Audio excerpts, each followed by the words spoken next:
Hey there, Michelle Rado here with you today for Daring to Tell. We are talking about work and burnout. So here's a news flash. I used to have a full-time job. This is no huge confession or anything, but I was a producer and then became the creative manager for a public radio station, and I worked there for a very long time. One day, during a big all-staff meeting, one of the former executives was talking about the gumption and energy and passion that we bring to our jobs. And I would say, as a public media station, most of the people were there more for the mission of the work than for the money, myself included. So in trying to help reconnect us with our sense of mission for what we did there, he was describing this trajectory of energy and how when we first start working in a new job or a new position, we bring all this enthusiasm to it, but then naturally, after a period of time, maybe that begins to wane. And he was drawing this linear path from the bottom left to the upper middle of a graph or something, and then kind of showed it leveling off in the hopes of suggesting, I think, that the staff reconnect with a little more enthusiasm, or maybe that it was time to move on. But in showing this line going up and then leveling off, a friend of mine and colleague who I was sitting next to leaned over and whispered to me, "I find it's more like a circle." Bingo! That was exactly my experience. So, indeed, after a promotion or a new project or some new opportunity, well, I found myself there after 29 years and 11 months, but who's counting, before I did decide it was really time for me to move on. So today we will hear from writer Hope Cook on the topic of burnout. Just to acknowledge in advance, Hope was the first of our writers who read an essay for me for Daring to Tell, and that was back about 8 months ago before she started blogging and producing her own podcast. So we updated the conversation part of this just recently. So that's why when we go into hearing her essay, you'll notice a change in the sound, just to let you know.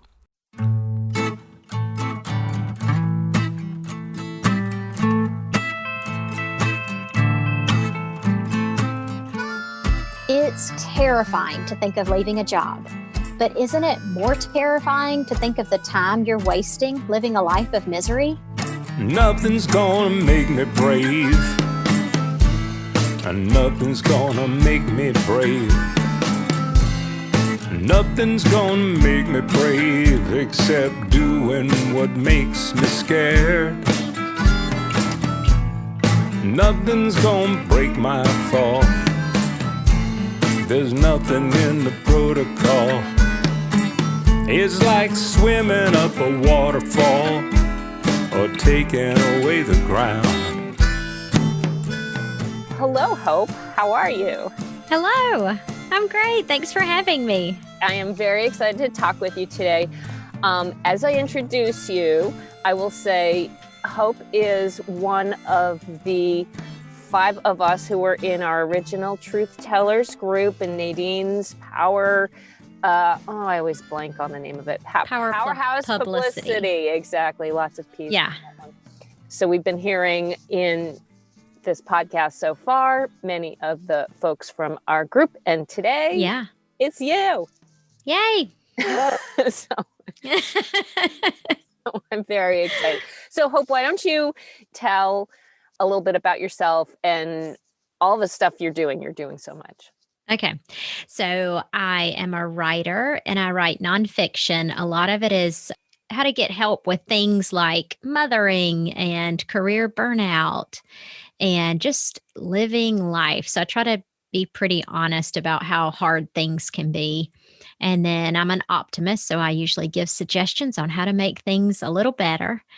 I started a podcast called Recharting Your Life with Hope. And like Michelle said, my name is Hope. So, It works out very and well that way. yeah, it does work out well. And I interview women who are listening to their soul's calling, and they may be a little farther along on the path than I am or than my listeners are. So I ask them questions and have them sort of tell me their stories. And I do all this during my free time. Right now, the kids are doing virtual school at home. So I'm hidden upstairs in the closet while they're downstairs learning. Yeah. The fact that you do so many things just impresses and amazes me all the time, because you're also, do you want to talk about your day job on top of all that? Yeah. So my day job, I'm a dermatology physician assistant. It's very fast paced. I recently cut back to 3 days a week. So that's been a big relief because, as you'll hear, one of the stories that I wrote is about my burnout. And burnout can happen in any field, but in dermatology, we see patients every 10 minutes. So when I come home, I'm a little bit drained, but I found that doing things that excite me, like doing a podcast, that has just been energy giving. I've been listening to Hope's podcast a lot. I love it. Not just because she also interviewed me, which was lovely. Yes, That was very fun, but because you're such a great interviewer. You're really tuned into, I was going to say, you're really tuned into your patients. It's not your, Yeah. Well, if you interview people like 40 times a day, you kind of, get into it after a while. You get used to it. Exactly. So when you told me that, I was like, oh, duh. Well, of course she's good at talking with people. She's good at like getting to the point right away. And also I think that when we first formed our group way back in May, I can't believe we're coming up on maybe a year of all knowing each other, which is pretty impressive. I was coming off of having a day job, and in my role, I was our little team leader. I was the manager of a small group. And so I don't know if you remember this, you probably do, but I remember on our first meeting, I was like, I'll be in charge. I literally raised my hand to do that because I was like, I like being the person who has to like corral everybody. But in our year of doing this, I will say Hope has really like taken those reins. She's so chatty all the time, and you're like, all right, so what are we doing this week? You really keep us on track. Only because we have the free Zoom version, so we have like, what is it, 40 minutes 40 or 45? minutes. Yeah. But still, you're so good at keeping us on track. So I'm like, taskmaster. Yeah, if we haven't officially done a handover, I'm like, okay. It's all right. You're the leader now. Well, I want to thank you for chatting today. And one question, because you do so much, and I think as writers, everybody writes sort of a different way. And when you wrote this piece, or when you do any of the writing you do as a mom, a PA, a podcaster, how do you write? Like, how is it that you do your actual writing?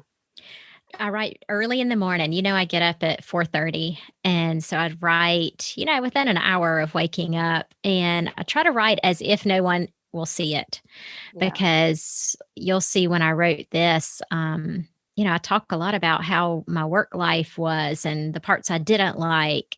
And if I thought that people I work with would be reading it, I would filter it.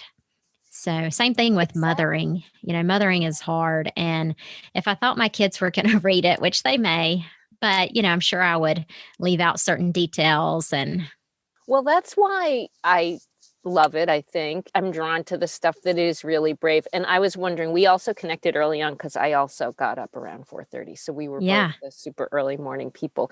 Now I have been sleeping, as I do not have a day job anymore. Sometimes I only get up at 5:30, or sometimes I sleep as late as 6:30. But wow, I do appreciate that early morning writing time. I think that there is something to the mindset of waking up early and just where your brain is at that time of day. At least for me, I don't know. But no, definitely. And I try to think about it like, what am I going through? It's tempting to edit things that I wrote the day before, the week before, but I've heard that it's more helpful if you set aside a separate time for editing and so your brain is not in editing mode, you're in writing mode instead. I think that does help because Yeah. you have to not be thinking about, as you say, who might read this. You have to just Uh-huh. let yourself go. And I've had a little trouble with that, but I'm trying to get there, Yeah. as I think many people probably are. And that's sort of why I thought daring to tell is a good part of that. Yeah. So tell me more about your burnout. Not your burnout, but burnout in general. I feel like it's a passion. Is it a Well, it is, but it's one of those things, I guess, if you go through anything that's hard, you sort of become an expert on it without meaning to. So I felt burnout. I think I felt burnout when I was in internal medicine years ago because I just couldn't see handling all the body systems. There was no complaint a patient could bring up that I could say, oh, I'm sorry, that's not my area of expertise. You had to handle toenail fungus, you had to handle heart palpitations, everything. So I switched over to dermatology, and that was about 12 years ago. And I loved it at first, and I still love it in so many ways. But I don't know, burnout is just where you no longer enjoy going to work. You feel a sense of dread. You just question why you're doing it.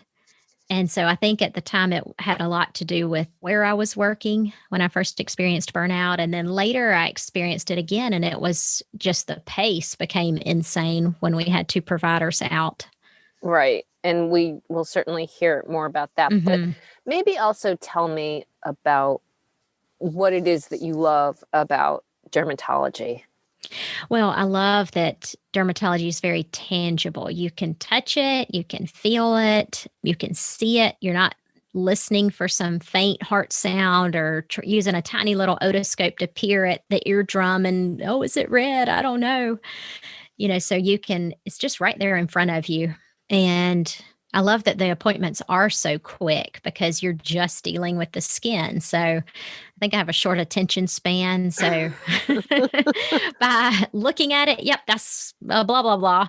Here's the treatment. It's very Yeah, satisfying. And you can, when in doubt, cut it out, as we say.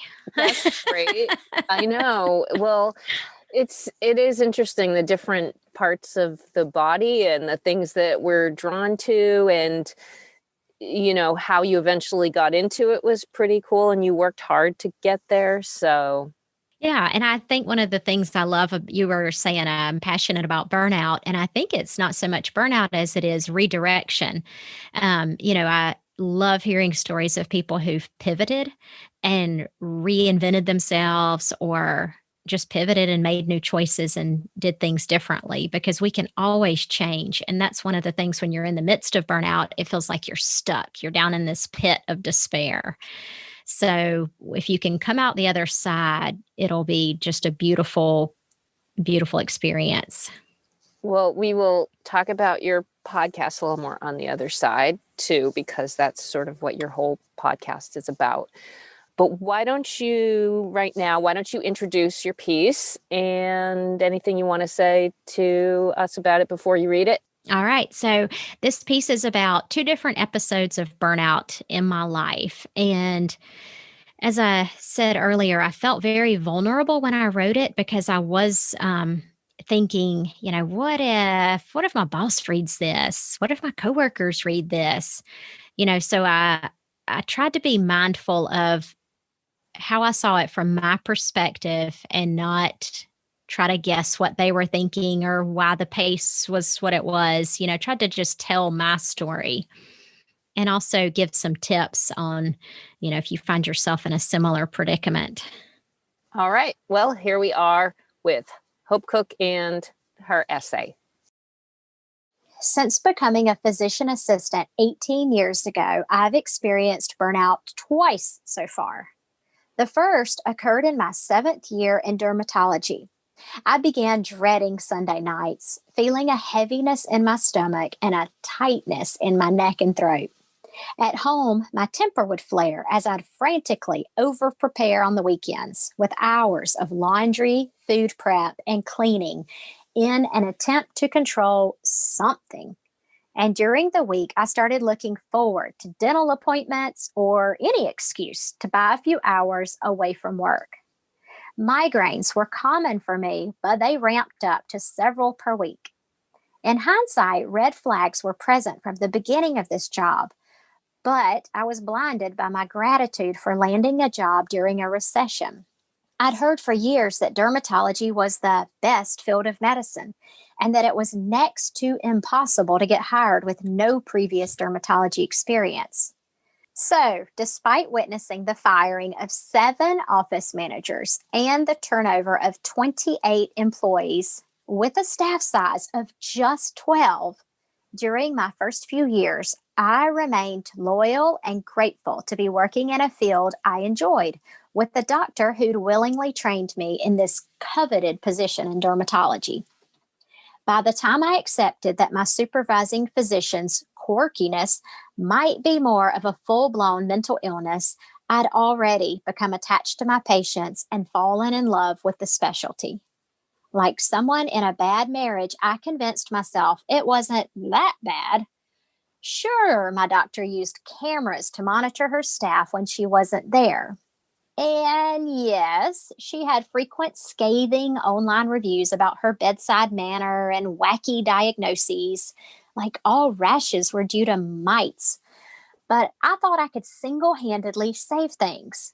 I read all the personal development and team building books I could, prompting me to create an employee survey to figure out a way to boost morale.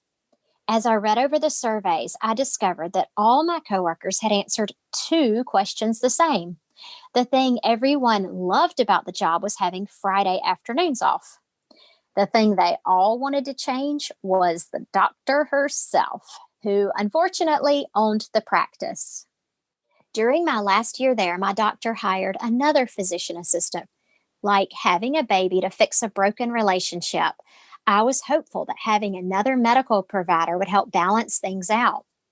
From the beginning, however, the doctor was demeaning and hateful towards the new PA, often belittling her in front of patients. Watching this interaction was like looking in a mirror, knowing I'd been putting up with the same treatment for years. In hindsight, my burnout had probably been going on for several years, but I'd felt trapped by this non compete contract I'd signed, which stipulated I couldn't work in dermatology for 2 years within a 20-mile radius once I'd left this practice. The situation felt hopeless. I wrote in my journal that my only options were to A, move to another town, B, leave dermatology and switch fields of medicine, C, be a stay at home mom for 2 years, or D, stay miserably stuck. I became angry and depressed, blaming my unhappiness on the doctor, the assistants who wouldn't help me, the patient load, and the unfair compensation. I justified staying stuck with the excuse that we had 2 little kids, a house payment, daycare fees, and no other clear alternatives. I finally started seeing a therapist. She validated my feelings, but helped me see a larger view of the situation and empowered me to take control of my life. I realized if my daughter were in a similar situation one day, I would insist she quit. Within days of this realization, a physician assistant friend at another dermatology office approached me and asked if I was ready to leave my job yet. My doctor's reputation was known throughout town. I explained I was more than ready to leave, but I wasn't sure how to handle the non compete. She simply said, "We have satellite offices outside of your non compete area." I turned in my notice a few weeks later and felt the most powerful and brave I've ever felt in my entire life. Fast forward 3 years. My new and current job felt like an answered prayer. I gladly drove back and forth to a satellite office for the first 2 years to avoid violating my non compete contract. I even ended up with a 3-day schedule, making more than I was at my old job, working 4 days a week. This was and is the most efficient place I've ever worked. The medical assistants are the cream of the crop. The schedule is predictable and organized, and my supervising physician is the nicest guy you'll ever meet. That's why it shocked me when I got slapped by a wave of burnout again last year. It happened after I transitioned from working 3 days at our slower paced satellite office to our huge main office, where my schedule was now a blank canvas for new patients, rashes, and urgent work in referrals from other doctors. I was already feeling a little overwhelmed when two of the PAs announced they were both pregnant. But not to worry, if everything went as scheduled, their maternity leaves wouldn't overlap. Unfortunately, one PA got put on bed rest months before her due date, so we were down by two providers during our busiest months. All of us providers were happy to help out, but our schedules kept getting busier and busier each week. Pretty soon, it wasn't unusual to see 50 patients a day. Even with two competent medical assistants, the pace was insane. Spending 7 minutes with a patient did not feel like quality care. Throw in my kids' summer camp schedules and a husband who was working full time and getting his PhD, and the recipe for burnout was, in hindsight, inevitable. During this time, my husband and I met with our financial consultant. He spread out the graphs and documents on his big desk, turned to me, and casually said, "Okay, Hope, I ran your numbers, and if you retire in 20 years, you should be pretty set." I didn't listen to anything after that. The words 20 years kept playing over and over in my head. 20 years. 20 years. I felt my heart begin to race and my eyes spill over with tears. My husband shot me a worried glance.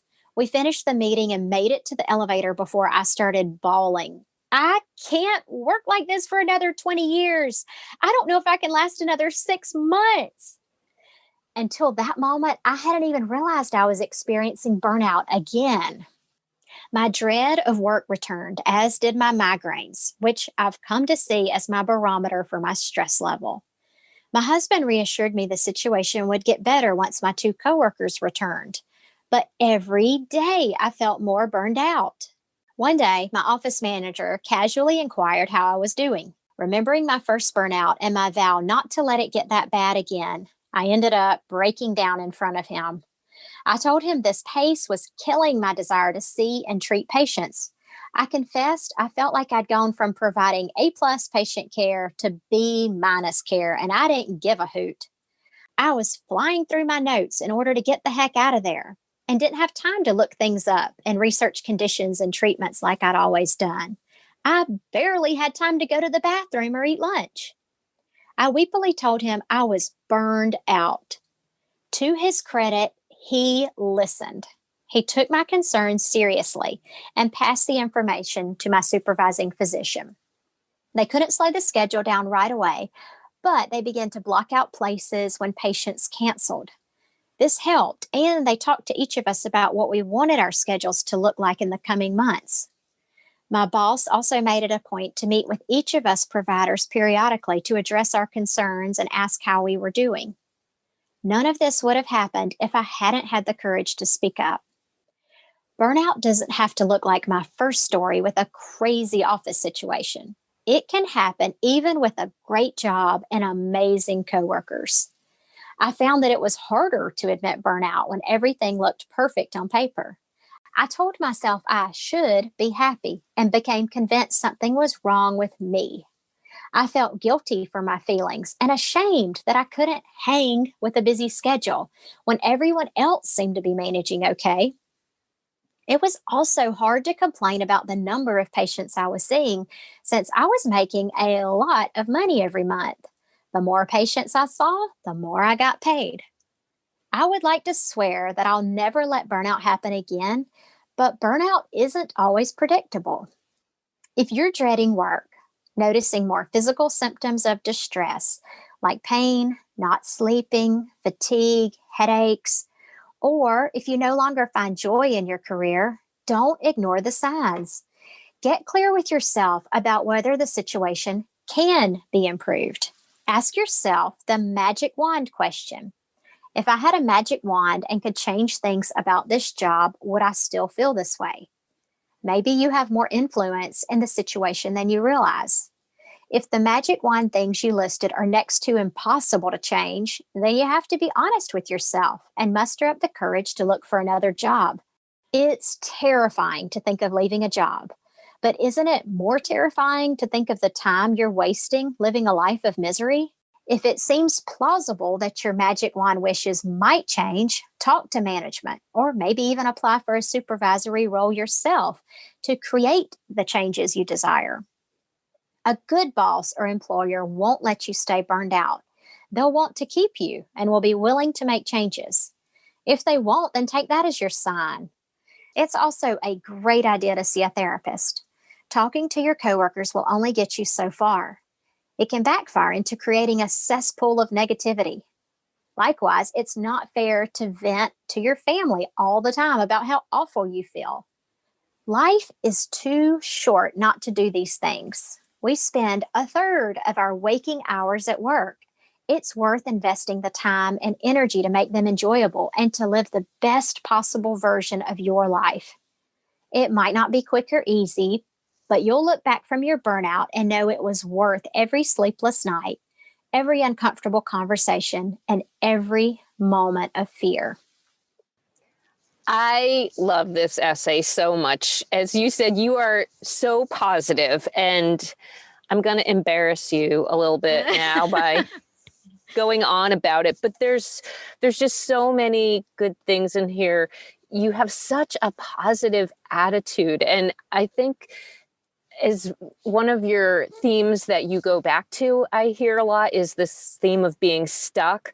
And I can tell you know what it feels like to feel stuck, and you are just so determined not to be stuck. So Yeah.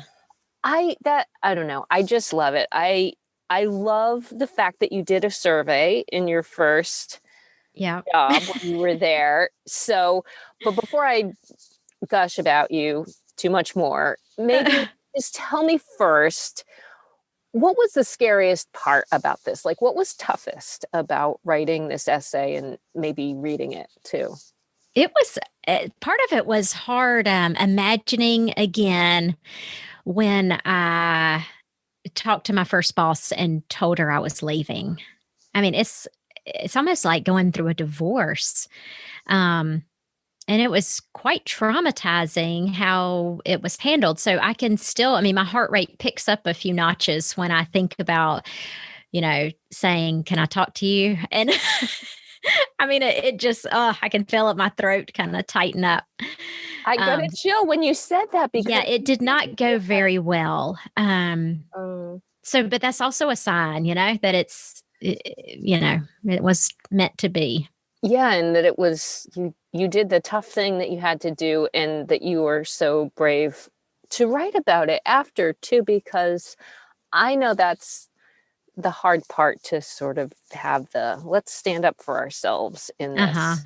And I feel like you had that in a few different instances too. So I think when you listen to what your heart has been trying to tell you, then you do feel so light and you just feel aglow with doing the right thing. Like you just know it down to your core. yeah. So your podcast is called Recharting Your Life with Hope, which Yeah. is perfect. And you are totally on fire with all your episodes, with your interviews, and you speak with so many people who are really inspirational about doing something different. And I'm getting off your piece a little bit at this point, but there's a commonality in the hope that I see in this piece and Mm-hmm. what you are constantly probing with the people that you talk to. So if I can turn the table for a second and Yeah. said, "Hey, Hope, how are you recharting?" I know you take inspiration from the many people you talk to. And what is Mm-hmm. it that you want to do? Yeah. So it's funny when I'm interviewing, I don't always think about it while I'm interviewing, but when I'm listening to it play back, I feel like I'm getting my own therapy. Even if it's me talking, I don't even recognize myself sometimes. And I'm thinking, yes, she's right. I do need to. That's great. I love that. We talk Yeah. about giving ourselves messages, and like the fact that you're doing it turn around Yes. immediately is so good. And we teach what we need. So I need all of this. So when I'm hearing an inspiring story, it's motivating me to follow my curiosity and take a little baby step and all the things that I talk about in recharting or remapping out your life. And I think when I was in the depths of despair with burnout, that was one thing that gave me hope was knowing that I could write the next chapter. You know, if I didn't like how the plot was going, I'm the main character. I can just rewrite it and decide that nope, she is not going down. she's going to Exactly. she's going to change her setting, change the scene. Right. And you did. What was the 20 years part of this too? Because that is one of my favorite moments when you had your 20 years Oh yeah. revelation. Oh yeah, we haven't been back to that financial consultant, but that was Oh, a that's funny actually in itself. yeah, that was a moment where it was supposed to be just a routine thing, looking at papers and deciding about investments and retirement. And so he just casually said, "All right, Hope, I've got your papers here, 20 more years with your income, you should be pretty set." And I just gulp. I could not imagine. And I didn't know until that moment that I felt that way, but it just stuck in my, head somewhere like 20 years. 20 years? Is he crazy? 20 years? Right. As someone who I have moved on from my day job, as I've mentioned a few times, Yeah. and thinking about that financial setting, it's funny because when you fill out forms for your retirement withholding, those kind Mhm. of things, you think about when am I going to retire? And I always thought I'm not going to retire. Right. I don't want to retire. But sometimes that gets pushed up against this whole like, I can't keep doing what I'm doing for 20 more years. Uh-huh. Is there a thing that you can see yourself doing in 20 years? What's the 20-year plan? Yeah. I think I will always do some type of healing. So it may be dermatology. It may be I'm studying functional medicine, which is more integrative approach to health. I may be doing some kind of coaching, but I think I'll always do some kind of healing and some kind of motivational work. I think I'll always write. And my husband, when we had a conversation later, and he was like, "Well, Hope, I don't know if we can afford for you to just like stay home and not earn money for the next 20 years." And I said, "I don't plan on, I'm going to reinvent myself 10 more times, but I'll be earning money because I'm doing what I love. And I think if you're doing that, the money will come." And I think he's very much a numbers spreadsheet kind of man. So he's like, "What? You mean the money will come? What where's the spreadsheet for that?" well, we need both sides of that equation in our lives, Yeah. the hope part and the numbers part. That certainly is important. But that's another thing that I've observed in you over time. And even just hearing you saying you're always going to be doing some kind of helping thing. What is that inclination for you? I have looked into this with like Enneagrams and my love language and my strength finder and all the things. Some of it is that I love, I get some of my self worth from helping other people. So I don't know, that may or may not be healthy, but I also love words of affirmation. So helping other people. I'm an Enneagram 2. I think that's a helper. So that's just how I was made. I always loved waiting on people in my family when they were sick or That's funny. That's great. I love that so much. And I was actually looking at your blog a few moments before we uh-huh. talked. And one of the things that stuck out to me there too was, oh yeah, figure out what your strengths are. As humans, we're wired to be happiest when we're doing what we're best at. And Mhm. that is to me huge. I think that that's a really crucial thing to tap into in ourselves. Like, what is that thing that makes me happy? And if you can figure that out, it's that constant realignment. Mhm. What am I going towards and what am I getting from it? And what am I giving to? I guess the giving is part of that. Yeah, and that can play a role in burnout. If you're at your job and you're not using your strengths, then you may not find as much joy. And that happened to me because I used to take students all the time and I love teaching. That's one of my strengths. And we just somehow got into this fast pace, can't have students. And especially right now with COVID, we don't have students. And so I miss that. I miss teaching. So I Yeah, had to find a way to do that through, yoga. So I teach yoga or other things. that's great. And speaking again, maybe to follow up about the burnout Yeah. and COVID, how is your job these days amidst all of that? We're having just as many patients who want to come in despite COVID, but it's more exhausting for us, well, for the nurses who have to clean the rooms in between every patient. And it's more exhausting to wear a mask and patients can't see your expression. So you Yeah, you wiggle your eyebrows more, you get your voice all, different right, tones to try to express what you're feeling and right. use your hands more. Yeah, that sounds especially challenging to do. The idea of seeing someone every 10 minutes is quite exhausting to me. I think when we talk about what our strengths are, I'm very much a one-on-one. I also did a little class on the Enneagram recently because Yeah. I was trying to figure myself out too. I Yeah. feel like I'm always trying to figure myself out. So yeah, I was curious what your number was. I have to go back. 2, is that driven by your head more or your heart more? I would guess heart, but I Yeah. think it's called the helper. Okay. Yeah. I believe that mine is a 9. I can't Yeah. remember what the name of that one was. Kimberly, who was just on my podcast, talks about that a little bit. She's a 9. Oh, really? Mhm. I do know that when in all the descriptions of the Enneagram, there's a talking style for each one. Yeah. The talking style for 9 is saga. I love that.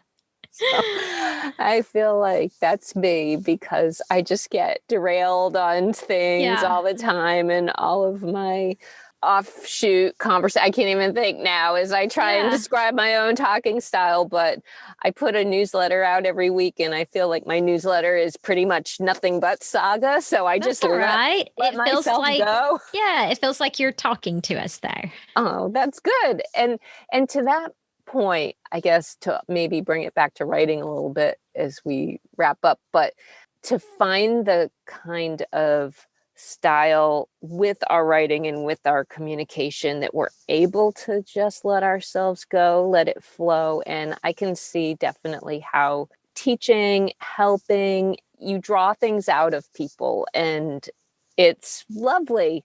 It's Yeah. lovely. Thank you. Anything else? Do you want to tell folks about your podcast? About you have a Yeah. newsletter, you have a website?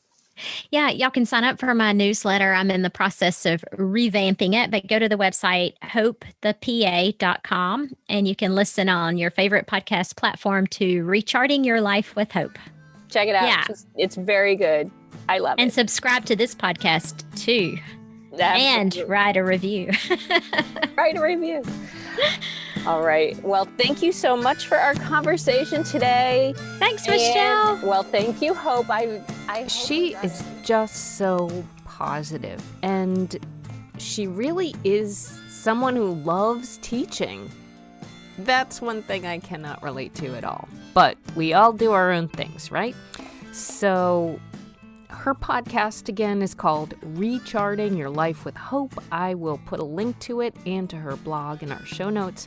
If you have any thoughts about her story or want to share a question with me, you can always send an email to me. I am Michelle with 2 L's at michellerado.com. Michelle at michelleredo.com. Next week, we're going to talk with another medical professional, Frank Heiler. He is an ER doctor in New Mexico. He's going to read a chapter from his new book that's described as a dispatch from the trenches, about the more human aspect of working in a trauma center ER.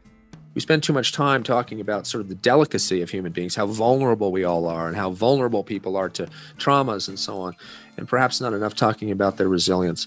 His book is called White Hot Light, 25 Years in Emergency Medicine. Be sure to subscribe so you won't miss that story. Daring to Tell arrives on Thursdays. If you've been enjoying this podcast, I hope you might share it with another writer in your life or writing group, or even write a review yourself in order to help other folks discover it too.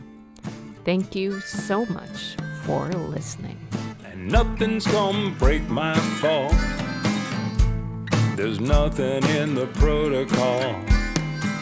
It's like swimming up waterfall or taking away the ground. Taking away the ground. It's like taking away the ground. 20 years. 20 years.